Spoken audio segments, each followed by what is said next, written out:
Bonjour à toutes et à tous, nous voici aujourd'hui dans le laboratoire de Terre pour une présentation, une mini-présentation d'Ozobot, le robot de sol, sur la partie programmation visuelle par bloc avec Ozoblocky. Donc, Ozoblocky, on le lance. Lors de votre première connexion, il vous faudra créer votre compte, c'est gratuit. Moi, il était déjà créé et donc quand je le lance, j'ai le programme que j'ai utilisé la fois précédente, je le supprime tout de suite, parce qu'on repart sur une feuille blanche. Et je vous montre Ozobot. Nous, notre Ozobot, c'est une version Evo, il y a deux modèles, le Bit et l'Evo. Alors on le sait parce qu'on l'a acheté comme ça, mais on le sait aussi parce que c'est marqué sous le châssis, Ozobot Evo. S'il y en a plusieurs, ça permet de les reconnaître ainsi. Sur la scène, j'ai un menu déroulant à droite et donc moi je vais aller chercher tout de suite dans Programme. Donc ça ce sont mes références. Je vais cliquer sur Ouvrir le programme et d'ores et déjà il me propose 8 programmes qui sont dans la machine. On va commencer par Fashion Runaway, c'est le plus simple et donc je le lance. J'ouvre, le revoilà. Alors, je le prends par le premier bloc et je le déplace au centre de la scène. Et déjà, les initiés reconnaîtront un environnement qui est proche de celui de Scratch. Les blocs, comme sur Scratch, sont aimantés et ils viennent se coller quand on les lâche à proximité. Et puis, s'agissant d'une programmation visuelle par bloc, donc les blocs sont assez explicites. On reconnaît quelques effets attendus du déplacement, de la rotation, du scintillement de lumière. Je reviens sur notre robot Ozobot. Il a un bouton de marche arrêt. J'appuie pour le mettre en route.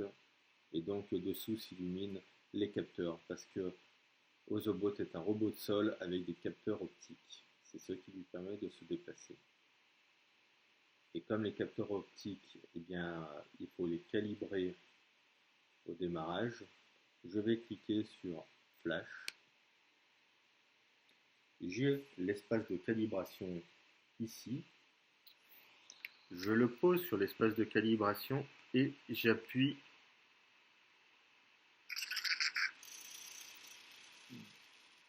Alors, c'est tout dans la nuance.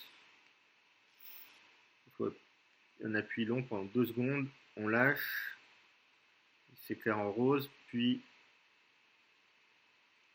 puis c'est raté pour cette fois. Je vais devoir recommencer.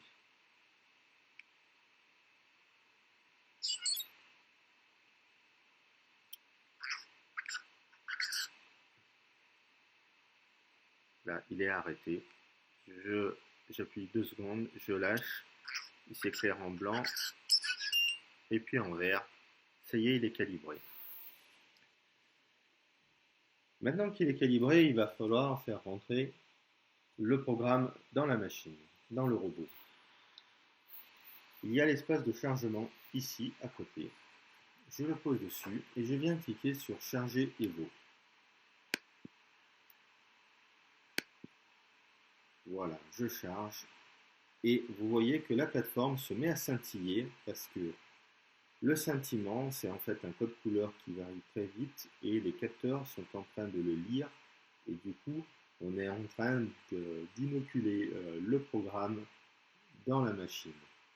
La barre avance et elle nous indique qu'il faudra 1 minute 30 pour changer le programme. Pendant ce temps, je vais vous parler des fonctions que nous avons sur l'écran.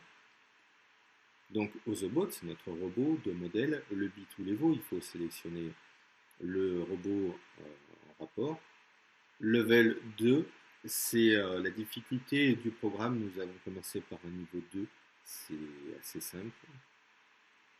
Ici, comme sur Scratch Tablet, on a des menus avec à l'intérieur des blocs qui correspondent à chacun des thèmes un peu comme dans des tiroirs.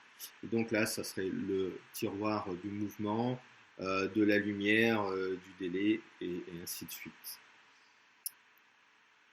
Nous avons aussi à droite donc d'autres fonctions, donc le programme, l'aide, l'enregistrement, pardon, les, les, les réglages de chacun des blocs. Voilà, le programme est fini de changer. Ozobot nous fait remarquer. Donc je peux le retirer et je vais réduire cette fenêtre. Le programme est donc dans le robot. Il va falloir le faire exécuter. Je vais dans l'aide et dans l'aide, j'ai différents thèmes. Donc le tutoriel, chargement, éditer les blocs et notamment exécuter le programme. Je clique dessus et donc il m'explique que pour exécuter le programme, là aussi c'est une affaire de sensibilité sur le bouton, le seul et unique bouton marche arrêt du robot. Il faut faire un double clic, mais alors attention, s'il est trop lent, il nous explique que le robot va mal l'interpréter et il va s'arrêter. S'il est trop rapide, ça ne va rien faire. Et il conclut par le timing, c'est tout un art. Et oui, quand il n'y a qu'un bouton, il faut être un artiste. Je m'essaye. Double clic, pas trop vite, pas trop lent. Il s'éclaire en rose, il avance de 10 unités. Il tourne à gauche, il scintille, il tourne à droite, il rescintille. Il s'éclaire de toutes les couleurs. Il fait un demi-tour, il avance de 5. Il fait son zigzag et il ricane. Le programme est achevé. On peut maintenant revenir sur l'écran et on peut interpréter les blocs. Donc effectivement, il s'est éclairé au début en rouge et puis ensuite il a dû ricaner, je ne me souviens plus très bien, puis il a avancé de 10 unités, il a tourné à gauche et puis il a scintillé, il a retourné à droite, il a ensuite scintillé et puis il a retourné encore pour se remettre dans le sens retour. Il s'est illuminé des couleurs de l'arc-en-ciel, puis en bleu, ou alors je n'ai pas tout compté dans les demi-tours, mais après il a fait un demi-tour, il a avancé de 5 unités, et ensuite il a continué à avancer, mais en zigzag, et puis il a ricané. C'était la fin de son programme.